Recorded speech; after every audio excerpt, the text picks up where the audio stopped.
sobre la situación de gobierno. Esta es la última evaluación y la publica el Semanario Universidad esta semana. Dice así en la nota del Semanario Universidad: el 2018 cierra con un pesimismo económico que afecta a 8 de cada 10 hogares. Muy revelador ese dato y muy interesante también, porque nos pone en perspectiva cuál es la visión que están teniendo los y las costarricenses sobre el desempeño de gobierno. Bien, y para hablar sobre ese tema nos acompaña Carlos, qué pena, acabo de olvidar tu apellido, Carlos. Brenes, sí, Carlos Brenes, quien es investigador del Centro de Estudios, Centro de Investigación de Estudios Políticos de la UCR, que realiza esta encuesta para el Semanario Universidad. Viendo estos datos tan fuertes, dice así: un aire depresivo respira la mayoría de los costarricenses por la situación económica en el tramo final de este 2018, y en efecto dicen sentir en sus hogares la necesidad de tomar medidas preventivas para enfrentar lo que venga. ¿Qué significa este dato? Porque el 70% de los encuestados ve malo el rumbo del país y el 83% califica de manera negativa la situación actual. Carlos Brenes, buenos días. Muchas gracias por el espacio. Bueno, aquí vamos a volver un poco Acerquemos atrás. el micrófono un poco. Vamos a volver un poco atrás. Nosotros, esta es una de nuestras encuestas ordinarias que hacemos 3 veces al año, que venimos haciendo desde abril del 2013. Y esos datos que usted revela son las primeras veces que encontramos esos datos tan negativos en 5 años. En los últimos 5 años. Perdón. Cuando le preguntamos a las personas en agosto cómo perciben la situación económica del país, un 70% decía que muy mala. Esta vez subió a un 83%. ¿Verdad? Este es el dato negativo más alto que hemos registrado desde abril del 2013. ¿Okay? Seguidamente le preguntamos a las personas, tomando en cuenta la situación económica actual del país, ¿cuánto le ha afectado a usted personalmente? El 56% dice que mucho y el 24% dice que algo. O sea, un 87% de la población les ha afectado. Casi 9 de cada 10 personas. Casi 9 de cada 10 personas. Entonces, ante eso les hemos preguntado qué medidas han tomado para enfrentar personalmente esa situación. Y aquí les preguntamos varios ítems donde ellos respondían sí o no. Y en su mayoría todos dicen que sí a las siguientes medidas. Recortar el consumo de alimentos básicos, recortar el consumo de actividades de ocio como ir al cine, recortar el consumo, la compra de artículos grandes como electrodomésticos, hacer más ahorro de dinero y buscar fuentes alternativas de ingreso. Y también le preguntamos cómo evalúa la gestión del gobierno sobre la situación económica. Y aquí un 50... En momentos en que salta el precio del dólar. En momentos en que salta el precio del dólar, en el momento que estamos en incertidumbre sobre la reforma fiscal que esta semana es crucial, en el momento en que nos habla el gobierno de que no sabemos si hay plata para pagar los aguinaldos, no sabemos qué va a pasar. Bueno, ahí el 58% dan una valoración negativa del manejo de la situación económica y mientras un 26% da positiva. Ahora, si lo vemos para diferentes grupos de personas, la evaluación más negativa de la gestión de la situación es más negativa entre las personas que al preguntarles por el ingreso subjetivo dicen que no les alcanza la plata mensualmente y también aquellos que son empleados públicos. Se ha deteriorado entonces, la situación, los empleados públicos perciben más negativa la situación económica. No, ellos evalúan más negativamente el manejo del gobierno en la situación económica.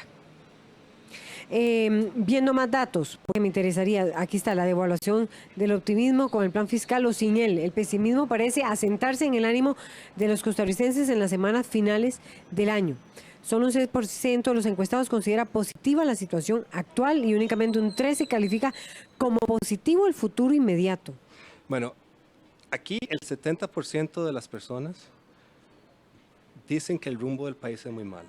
De nuevo, este es el dato negativo más grande desde abril del 2013 que estamos haciendo estas mediciones.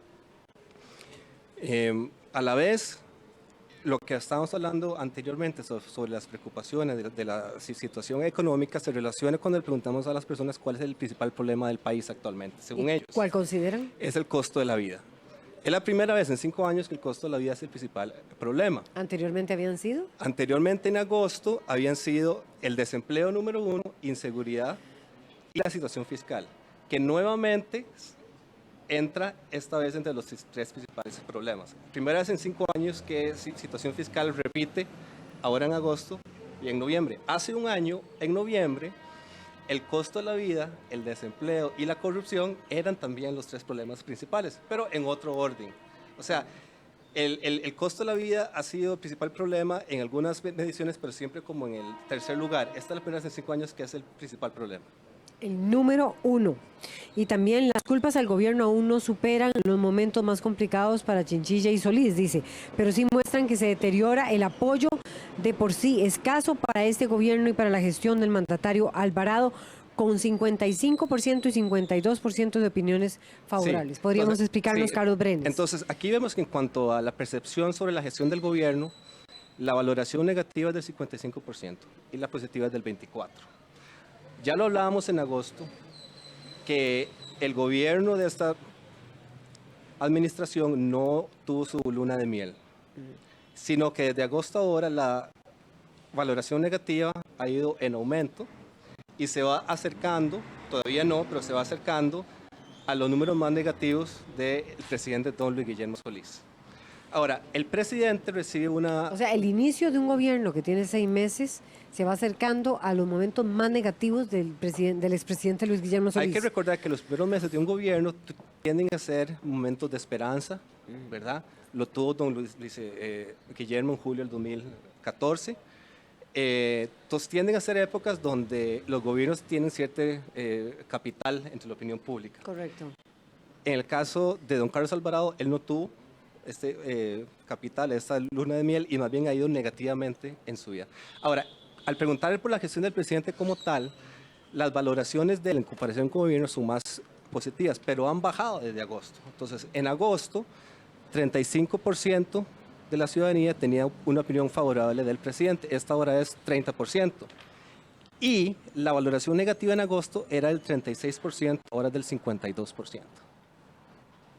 Aumentado, dice, además, dice, las calificaciones más duras para el gobierno las dieron los encuestados de menor nivel educativo y residentes de las provincias Alajuela, Punta Arenas, Guanacaste y Limón. Sí, esos son el mismo perfil que encontramos en agosto. Y en el caso de los que dieron la valoración positiva, que son los de menor edad, residentes de Heredia, Cartago, San José y que, con mayor educación universitaria, son similares al perfil de votantes por el Partido de Acción Ciudadana durante las elecciones. ¿Podrías ponerme un ejemplo? No sé si lo recordará Carlos Brenes, investigador del CIEP. Por ejemplo, ¿cuál es la opinión negativa de alguien de Punta Arenas versus cuál es la opinión negativa sobre el presidente Alvarado, Carlos Alvarado, de alguien de San José o de Heredia? La valoración negativa puede andar arriba del 60%, mientras que para alguien de San José puede andar por ahí del 30%. Después viene otra parte, dice, el gobierno paga. Esta percepción sobre la economía del país pasa la factura al gobierno, a pesar de que las condiciones fueron heredadas de las administraciones anteriores.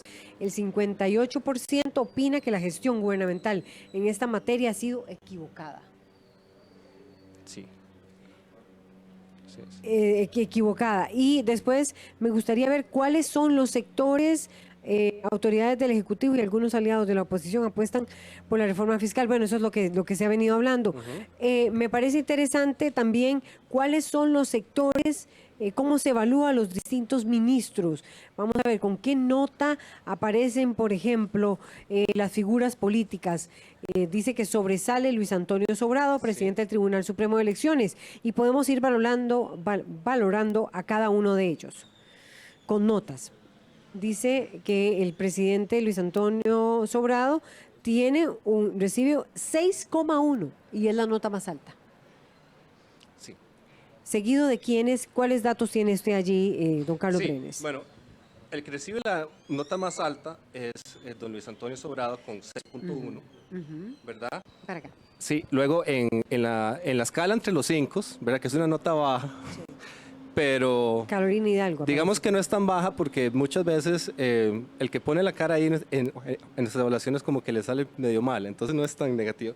Bueno, doña Rocío Aguilar recibe una nota de 5.5, don Fernando Cruz 5.6, la presidenta de la Asamblea, doña Carolina Hidalgo 5.6 y el presidente recibe una nota de 5.0, que es mayor cuando hablábamos en la encuesta sobre octubre, durante épocas de la huelga, que él recibió una nota de 4.3, entonces hay un cierto aumento. Pero el segundo vicepresidente, don Marvin Rodríguez, recibe una nota de 4.3, un 4.4 de Rodolfo Pisa y la señora canciller Epsi Campbell recibe la nota más baja de todos los actores o principales figuras de los poderes de la República con un 4.0. ¿Cómo podemos interpretar esos datos de esas calificaciones? Bueno, ahí, digamos, aquí hemos preguntado a las principales figuras de los poderes. Yo creo que en el caso de Luis Antonio Sobrado, estoy bien acompañado de que durante 5 años, cuando preguntamos a la gente su confianza sobre el Tribunal Supremo de Elecciones, siempre es de las instituciones que reciben nota más alta. Es interesante el caso de Rocío Aguilar, ¿verdad? Y Carolina pues Hidalgo, que han estado en el centro del foco de un trabajo bastante difícil, ¿verdad? Como es el impulso y el trámite de la reforma fiscal. Y por ahí, aunque no son notas muy altas, pareciera que la gente les está dando cierto crédito, ¿verdad? En el caso de Marvin Rodríguez no sabría muy bien cómo explicarlo durante la encuesta. El vicepresidente. El vicepresidente, muchos encuestados decían que no lo conocían. Entonces, no sé, no me atrevería a decir, pero tal vez puede ser ahí. En el caso de doña Epsi Campbell, no sé en tanto si pudo haber sido afectado por las recientes discusiones en los medios de comunicación y señalamientos sobre lo que ha pasado en la Cancillería. Y el presidente, bueno, es el que le toca el foco más fuerte. Rodolfo Pisa, le hemos visto una nota baja, bueno, en la encuesta sobre octubre y en agosto también. Se mantiene Se para mantiene, Rodolfo Pisa. sí. Cerrando, ¿qué ponen los puntos sobre las IES esta encuesta? El punto sobre las IES, que es un poco lamentable porque llegando a épocas de Navidad, cuando debe ser una época de alegría y esperanza hacia el futuro, lamentablemente no le estamos contando buenas noticias, pero no es algo que la gente no le sorprenda o no sepa. Aquí lo preocupante es, en este momento, la gente reconoce la gravedad de la situación económica que está en el país y que hay mucha incertidumbre y negatividad sobre lo que viene y estamos en una época muy incierta, no sabemos qué va a pasar.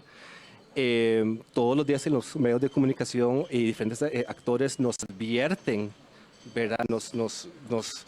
Nos alertan y nos dicen casi que tengan miedo de que no sabemos qué va a pasar si no aprobamos esta reforma, va a haber que hacer gastos más fuertes, recorte de gastos más fuertes, no haber pago para salarios, el nivel de deuda, o sea, sube el dólar, a la vez sube el costo de la vida, reforma fiscal, bueno, van a subir impuestos, pero hay mucha incertidumbre que no sabemos qué va a pasar. Entonces la gente debe estar pesimista, un poco asustada, pero bueno, vamos a esperar que todo mejore. Las próximas evaluaciones. Gracias Sí, a Carlos muchas gracias. Brenes, investigador del Centro de Investigación de Estudios Políticos de la Universidad de Costa Rica, por ponernos en esta última evaluación que hicieron sobre los problemas principales, las figuras y el gobierno. Regresamos al estudio principal.